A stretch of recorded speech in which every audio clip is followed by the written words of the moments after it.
శక్తి శాంతితో ముడిపడిన వ్యక్తిత్వం. ఇదే ఆయన నిజమైన ధ్యానం. పౌరుల పట్ల బాధ్యత, దేశం పట్ల శ్రద్ధ, యువత పట్ల నమ్మకం ఇవన్నీ ఆయన స్ఫూర్తిదాయకమైన జీవన శైలిలో నిండి ఉన్నాయి. ఆయన యోగా ధ్యానం పట్ల ఉన్న ఆసక్తి, రాజకీయాల ఒత్తిడి మధ్య సైతం తన మనశ్శాంతిని ఎలా నిలుపుకోవాలో ప్రత్యక్షంగా నిరూపించింది యోగా. సినిమా మరియు రాజకీయాలు రెంటినీ సమతుల్యం చేయడానికి ఆయన అభ్యసించేదే యోగా. బ్లాక్ బెల్ట్ కలిగిన మార్షల్ ఆర్ట్స్ నిపుణులు ఫిట్నెస్ అంటే శరీర పరిమితి మాత్రమే కాదు, శక్తి, శాంతి, సమతుల్యత వీటన్నిటి కలిపిన రూపం అని నమ్మే honourable deputy chief minister Shri Pawan Kalyan గారి ప్రసంగం. ఉదయ బ్రహ్మస్వరూపం, మధ్యాహ్నేతు మహేశ్వర, సాయంకాలేతు స్వయం విష్ణు, త్రయామూర్తి దివాకర. ముందుగా సూర్య భగవానునికి నమస్సమాంజలు తెలియజేస్తూ, యోగ విద్యను అందించిన ఆదియోగి పరమశివునికి, ఆ మహాయోగ విద్యని మనకి పతంజలి మహర్షి యోగశాస్త్ర రూపంలో అందించారు. వారిరువురి పాదపద్మములకు నమస్కారాలు.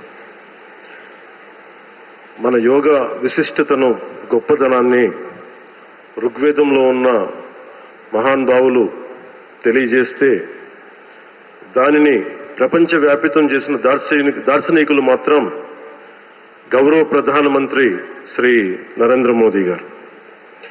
భారతీయ సనాతన ధర్మం తాలూకు విశిష్టతను యోగా ద్వారా విశ్వవ్యాపితం చేసిన ఘనత ఆయన సొంతం.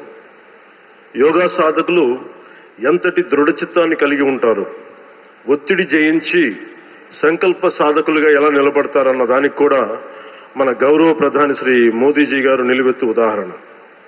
ప్రపంచ యోగా దినోత్సవం యావత్ భారతవానికి, భారతీయులకి దక్కిన గౌరవం. సరిగ్గా ఒక 2014లో అప్పుడే ఐక్యరాజ్య సమితిలో గౌరవ ప్రధానమంత్రి మోదీ గారు ప్రవేశపెట్టినప్పుడు దాదాపు 177 దేశాలు ఈ రెజల్యూషన్కి మద్దతు పలికినాయి. ఇంతమంది మద్దతుని కూడగట్టగలిగి ఈ రోజున మనకి 2015 నుంచి యోగా దినోత్సవం ప్రారంభమైంది. ఈ రోజున గౌరవ ప్రధానమంత్రి మోదీజీ గారి పిలుపు మేరకు మనం మొదట విశాఖ 11వ యోగా దినోత్సవ సంబరాలకు వేదిక అయింది. శ్రీ మోదీజీ గారి సమక్షంలో గౌరవ ముఖ్యమంత్రి వర్యులు శ్రీ చంద్రబాబు నాయుడు గారి కృషితో ప్రపంచ రికార్డుకు వేదికగా నిలిచింది.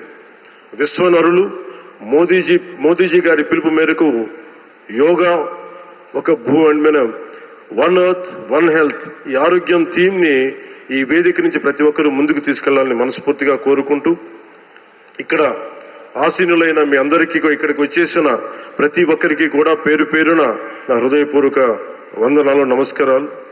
అలాగే గౌరవనీయులైన గవర్నర్ గారి శ్రీ అబ్దుల్ నజీర్ జీ గారికి, గౌరవ ముఖ్యమంత్రి శ్రీ నారా చంద్రబాబు నాయుడు గారికి, civil aviation minister Kinjarapu Rammohan Naidu గారికి, అలాగే మనకి Ayush minister of state independent charge Shri Prataprao Jadhav గారికి, అలాగే వేదిక పైన ఉన్న ప్రతి ఒక్కరికి, గౌరవ కేంద్ర మంత్రివర్యులకి, రాష్ట్ర మంత్రివర్యులకి, ప్రతి ఒక్కరికి పేరు పేరున ధన్యవాదాలు తెలియజేసుకుంటూ సెలవు తీసుకున్నాను. జై భారత్, జై హింద్.